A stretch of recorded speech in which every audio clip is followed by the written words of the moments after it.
Hey guys, welcome to the latest episode of the SaaS Sessions podcast. Today we have Deepesh Agarwal on the show. Deepesh is the co-founder and CEO of MoveInSync.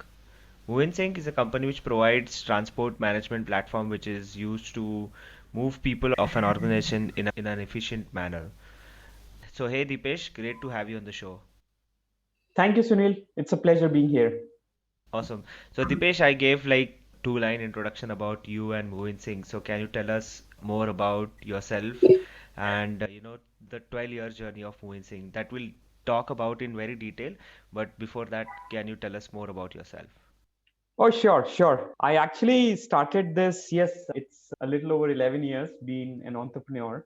Just a quick background before an entrepreneur, I was this, it's called, I remember in the B school I joined, it was called as a Indian IT Mail, IIM. So yeah, I had been a software engineer in the tech sector, worked for Motorola prior to starting the company, and transportation was what I was working on. So that's where kind of my love and kind of passion for the commute business, which I now run, grew. That's really interesting. And so, like, what was like traveling back to 2009? Like, you mentioned that you were working at Motorola in the automotive or the transportation space. Yeah. So, what kind of gaps or did you see that you thought like there should be a product or a company like MoveInSync which could fill the gap? Sure. Sounds good. Actually, I don't think so. I was one of the entrepreneurs who kind of saw some gap. I'll give you a quick brief on the journey. I think what I wanted, Sunil, was that this was when entrepreneurship was neither cool nor fashionable as it is now. In Uh-huh. fact, I had a big challenge convincing my parents, especially my mom, to do what I'm doing. It was surely not one of the things which grads from IIT or ISB do. So it was surely an uphill task. But I think my reason for being an entrepreneur, Sunil, was that not really because I was not I was unhappy at my job. I think it was a good company, a large MNC. I had a nice life with cushion. Frankly, I felt that the Indian ecosystem was changing, and I did have one trip to ISB to meet actually a very close friend of mine, Akash, who's actually the co-founder in the company. His wife was studying at ISB, and it was just a short trip during the summers of 2007. And in that place, in both in Hyderabad and at ISB, I did happen to meet a lot of entrepreneurs.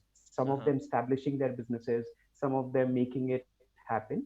And while if I tell you, I started my journey in '98 with Infosys, which was very small then, and the founders of Infosys were very closely associated, like Narayan Murthy and Nandan Nilekani. But Mm-hmm. I think back then in '98, I could never connect that I could also be an entrepreneur. I always felt that these were the entrepreneurs or the guys who started the company, and I'm an employee, and this is my job to do.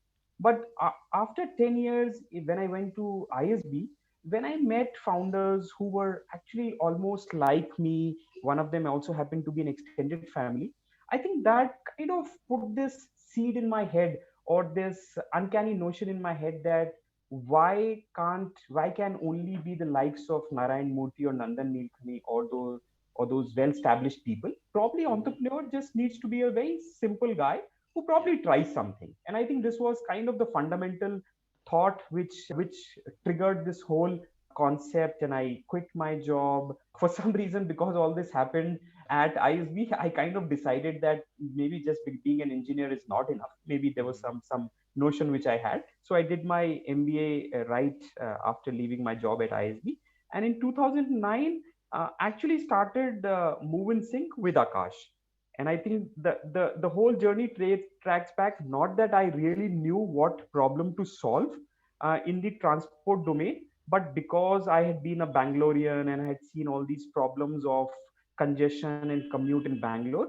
And maybe because of my exposure in Motorola at a transport department, I did feel that India, we could do some kind of a commute or a transport solution. And actually, what I started back then, 11 years back, Sunil, was very different than what we do now. It was a very simple carpool app which we made then. But obviously, with the course of time and with the normal entrepreneurial journey with pivots and all that stuff, which I now recall, I think it took its due course to become like a large SaaS enterprise of the country.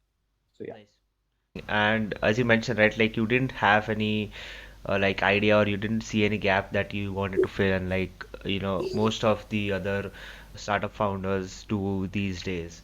So like if you travel again back then, like to 2009, you had no experience, starting up was not cool, you couldn't go out and ask for any advice like or any help, right? Like as you can do now, right? I Yeah. mean the founder ecosystem and the VC and the investor ecosystem is so open that let's say you want to start up, you can easily go talk to like hundreds of people in the ecosystem. You can ask them, what needs to be done. They can guide you, and there are a lot of courses now and a lot of Yeah. content, basically a Yeah. lot of Yeah. knowledge that you can grab before you go and start up, which was not the case when you started up back in 2009.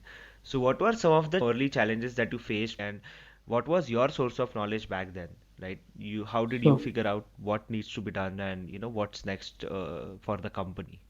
sure. Sunil, so I think while I do agree that there's a lot of knowledge now, obviously without any denial, podcasts like yours and many others do give, but I think that entrepreneurial journey is fairly tough. And I think the most important part of it is kind of the mental resolute, if I were to say. So I think that I think by both by determination as well as support from my wife was surely there, that I had decided that I'm going to be jobless, if I have to put it simply, without money, without job, trying to do something. So I think that probably was the biggest plus point which I had. Being a co-founder, somebody whom I had known for 10 years back then, we studied together, we got racked together, we got similar thoughts, but fairly, I would say, complementary skills. Akash was quite a deep dive tech guy, and while I was a techie, maybe my interests were also driving business, and so I think there was a fair bit of complementary skills which we learned. But frankly, what all of it added, Sunil, was that we did have a mission that we will solve a problem statement in the area, and we're very open to learning how to solve it. So while we didn't have like $1 million idea in our head, and actually, very frankly, we started what everybody back then or even now in the commute sector does, is probably starting a carpool app. You see the traffic on the road, you figure out that people want to do carpooling, and you do this. So I think we did start saying that we want to do this, but we were very open as entrepreneurs to figure out what people are trying to tell us. So I think what we started in Hyderabad, and we met a lot of the enterprises close to Gachibowli, like Infosys, Wipro, and many others, and we tried selling them this pooling solution of ours. What we realized is that while people are taking interest, fundamentally back then, I think maybe because of the ecosystem, because the smartphone penetration was low, companies like Uber, Ola, and the whole concept of pooling was not there. I think it was not very well accepted, very not very well accepted concept. But what we kind of tried doing it, we kept meeting one company after the other, trying pitching the solution. And I think it was probably both the hard work as well as luck. I surely count that as an important factor, that we met a large company, we told them that we've got this pooling solution, and very simply they told us, you know what, the solution is great, but while our employees might not be interested to use it in their individual cards, but as a company we do have a cab pooling problem. And I think that being very open, Sunil, to listening to what the customer is saying, while obviously you are determined as an entrepreneur and you do have belief, I think led to this kind of, while the thesis remained the same, which was pooling or sharing, but I think we pivoted or moved from a consumer led approach to an enterprise led approach. And I think this company, which happened to be Google, very innovative and very open company, later did become our first customer, and still happens to be our oldest and very closely associated customer. So I think while we didn't have all the knowledge pool, we didn't have all the VC ecosystem and the startup ecosystem, but I think the fundamentals of entrepreneurship, that looking out to genuinely solving a problem and being committed to the customer cause, I think came in good stead. That's really amazing. And I'm sure that you would have. like definitely, as you mentioned that you pivoted, you talked to your customers, you're solving the problem, and you got a lot of, let's say you got Google as onboarded as a customer, and then you pivoted to, let's say, selling to enterprises, right? As compared Yeah, to yeah, yeah, sure. going behind consumers, which Yeah. many other people were doing. So was that the best decision you took back in the days, or was it something else? So I think in hindsight, Sunil, I think obviously it's very easy to argue any side of the decision making tool. But I think it really the way the company is grown in 10 years. And I would also say that even back then, Sunil, while we have a especially SaaS podcast, surely enterprise SaaS was surely not cool in 2010 and 2011 when we were talking. I Yeah. think later it's become cool. So I think, see, I think whatever little I have learned in my entrepreneurial journey, you shouldn't try to do what is cool. Maybe today something is cool, tomorrow it might not be cool, right? Today maybe SaaS is cool in India and in outside of India. Maybe I'm sure 5 years back I remember when Flipkart, Ola, Oyo were getting, only the consumer companies were cool. So Yeah. I think for sure I totally understand that it was not cool back then. It is surely becoming cooler these days. But I think what really I feel happy and proud is that we were solving a problem for a set of people who and I felt basically coming to office was a very fundamental problem we were solving. It's a service which people use every day, at least 5 days in a week, to something which earns them bread. And I think if we can make their commute experience a little more easier, which is probably, if you've read some of our reports, and the average commute time of an average Indian worker is around 1 hour one side. I'm talking about the pre-COVID levels. So if because of a use of technology you can make it little better, that is maybe you can reduce a few minutes, you can make the experience a little seamless. And especially the other use case which we solve is around safety and security, which is especially applicable to a lot of women workforce at night. So I think Sunil, the solution or whatever you are set out to do as an entrepreneur is generating value to your customers and your ecosystem, because of which obviously they have a willingness to pay, and they keep paying. I think is a fair indicator of what you've done, and certainly which what I'm proud of. So Really great. Yeah, no, this is really great. So, and talking about scaling up, so what were your plans back in the days doing sort of a go-to-market strategy in India? sure. So, Sunil, I think one of the very important things which I realized not very initially, but later when I spoke to a lot of the other startup founders and especially the VCs, is that I think there is a general notion that people buying and paying for SaaS in India is kind of the willingness to pay is low.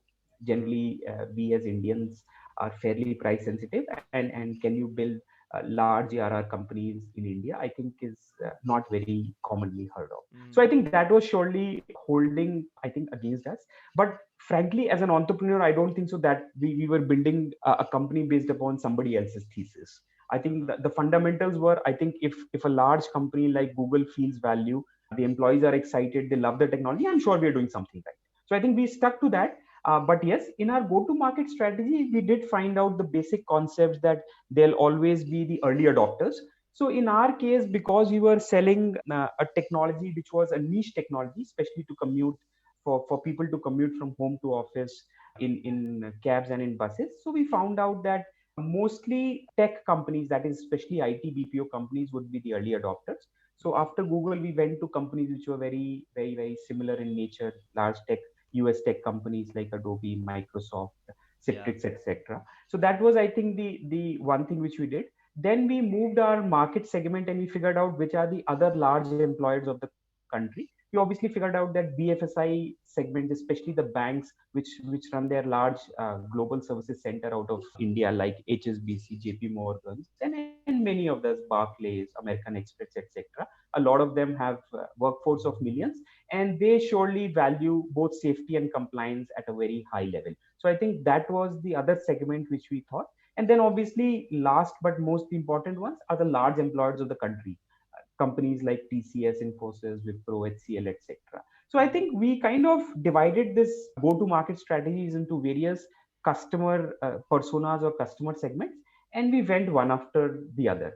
The other thing which I think we really tried doing is, because we understood that who the buyer was. The buyer was mostly a CFO, a COO, or somebody who manages transport.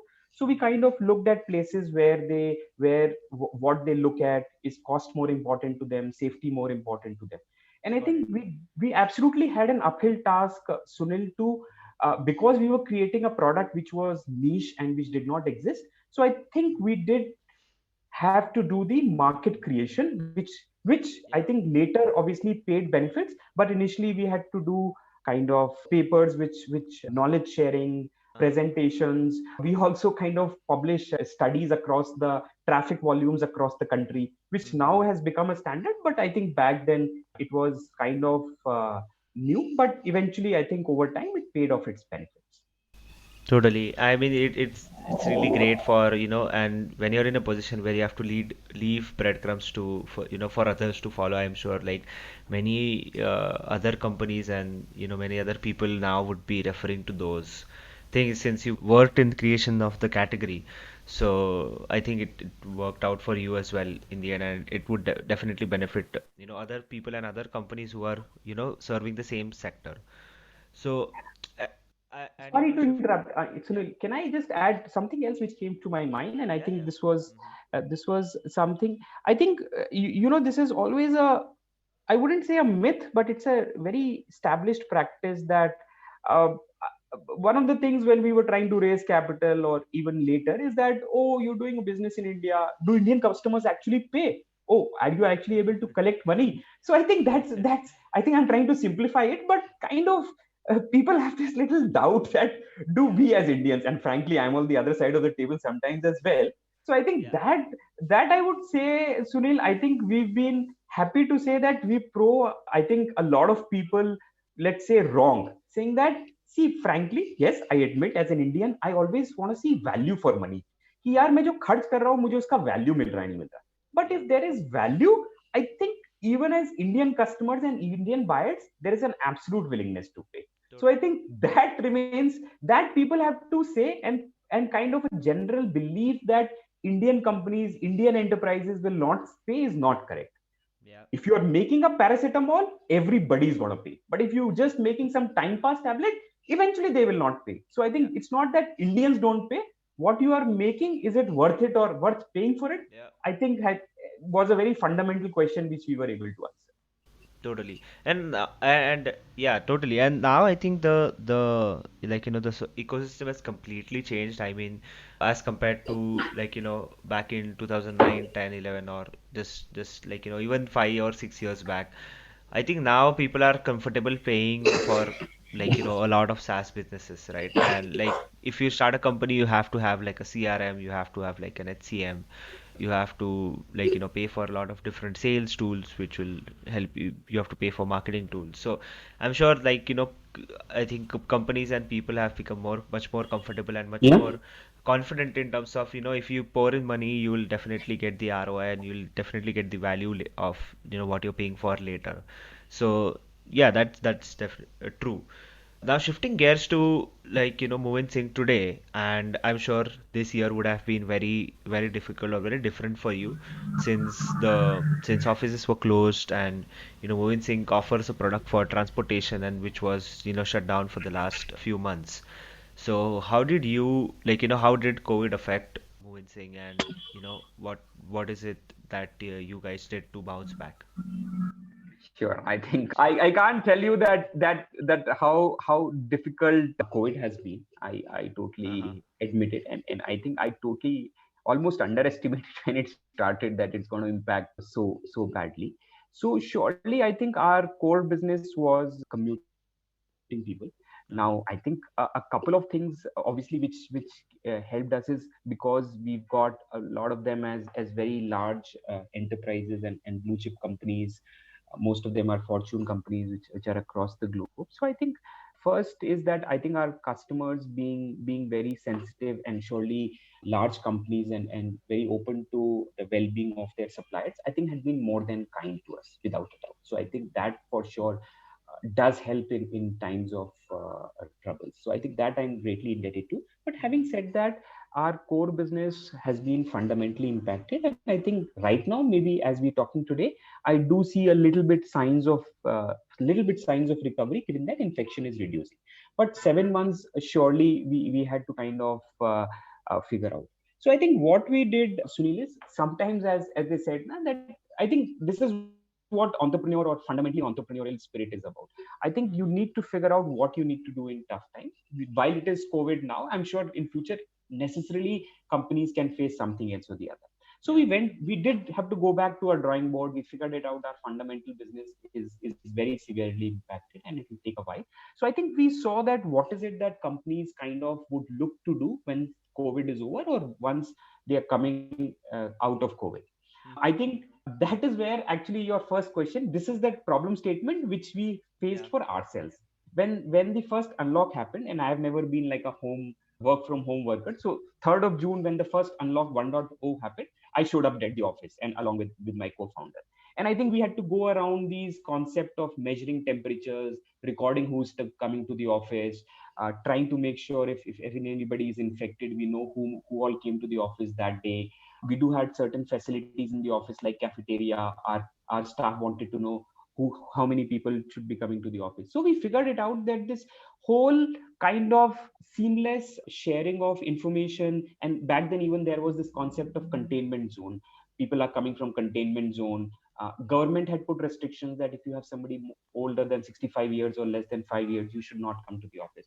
So we Right. figured it out that the way we were trying to solve the problem, which was very manual, error prone, etc., I'm sure other people would have been surely facing this problem. So I Mm-hmm. think we figured it out that while we have unlocked our office in June, maybe others will also start unlocking in maybe October, maybe sometimes later, as their companies decide.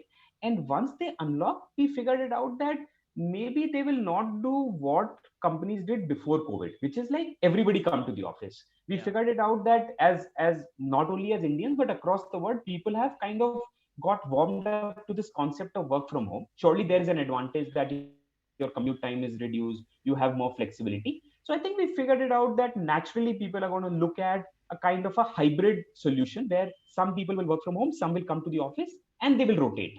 Yeah. And I think because we had a fortune of being connected to so many large enterprises, we spoke to many CHROs, CFOs, CEOs, etc., and we figured it out that mostly people want to look at moving to a hybrid model. Right.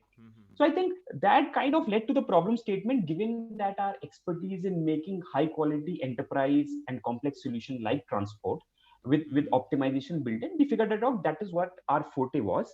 And what started as an internal project, we named it as Work in Sync. Not a very not a great innovation, because the company's name was Move in Sync.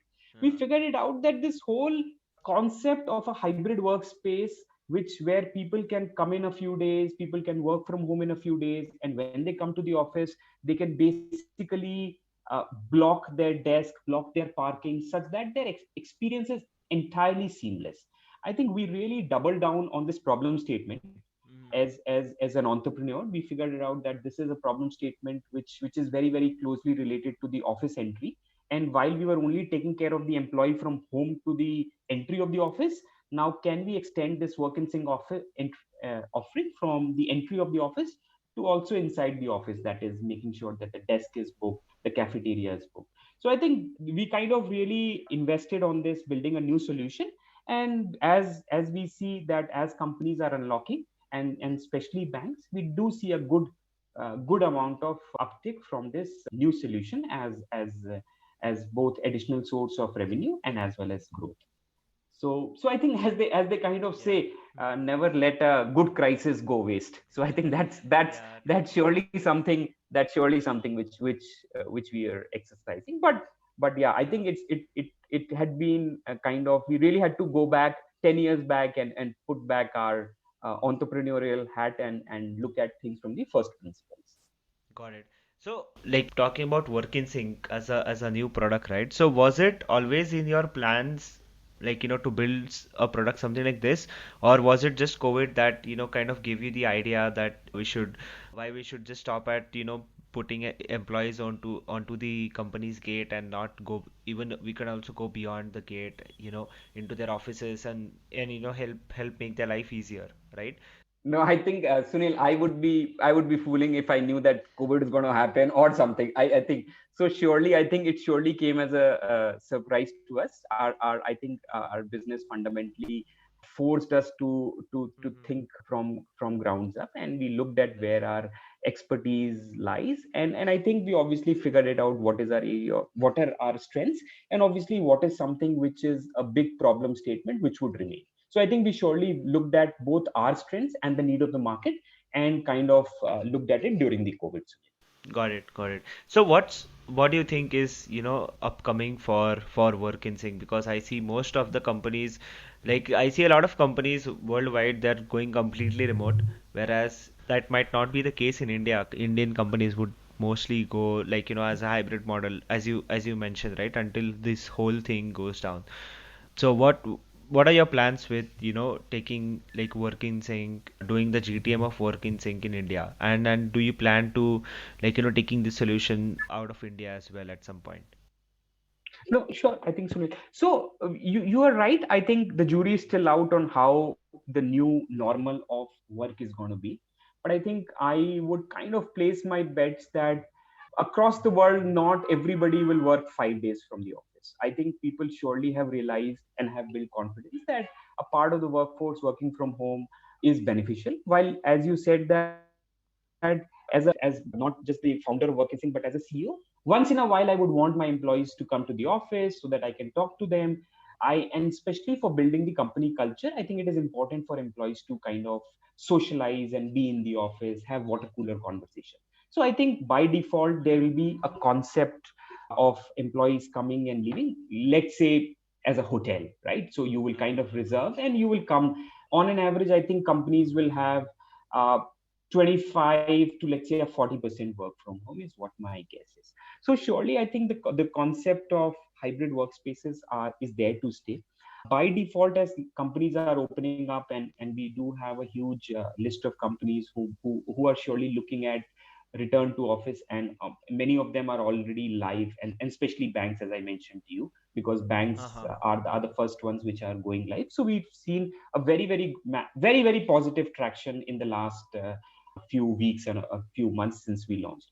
And I think what is very surprising and I'm very excited about is that while the commute solution, while we were outside of India, in Sri Lanka and in South Africa, and we did have aspirations of expanding beyond that, but unfortunately, commute was not like the way we solved it. The enterprise commute, we couldn't expand it globally so easily. But I think in Work in Sync, what we've seen is in the last few weeks itself, we've been having conversations across the globe, not only Nice. in the US, but Europe, Philippines, because pandemic unfortunately has affected everyone. And Yeah. because it has affected everyone, and not everybody has such kind of solutions, right? I think Yeah. the edge here is that because nobody knew of pandemic, so the solutions related to pandemic problems couldn't have been developed before pandemic. So I Totally. think that has surely really been very, I think has given us some advantage, I would say, to kind of pitch it to a global audience. And we do seeing a kind of a very good traction. People are trying to understand what you are doing in India, how is it Mm-hmm. solving problem, and I think a patient hearing, and surely which will surely convert to good customer traction. That's really great. I hope like this particular product, right, working saying it. I think it definitely has global exposure and global opportunity as you mentioned, and I think you're seeing those ticks, the right ticks as well. So yeah, quickly shifting gears to the lightning round, which is the last section of the show. So I have like three questions for you, Dipesh, and I want you to answer with whatever comes to your mind first, right? So are you ready? Sure, I'll try. Yeah, I've tried. Never done this before. I've only seen it in the Karan Johar show, but so I don't know. Yeah, But let's go ahead. yeah, yeah. So cool. So what do you know about your work now that you wish you would have known when you first started? I think I used to give a lot of weightage to this whole knowledge and IQ part. Right now, I see perseverance beats everything hands down. Totally. So yeah, second one, like what did your biggest professional failure teach you? I think when we raised our first round of venture capital, obviously it was in a few millions. I had never raised such kind of money, etc. So I think we surely burnt out money way too faster than what we thought, and I think our costs bloated up way too quickly. So I think I just got into this from an entrepreneurial mindset. I think I didn't focus on the first principles. I think I just became too excited by seeing huge amount of capital. So I think that's something which surely as an entrepreneur I would see that you always need to keep in sight. Got it. And then the last one, Deepesh, like what's the number one thing that has helped you shorten your learning curve?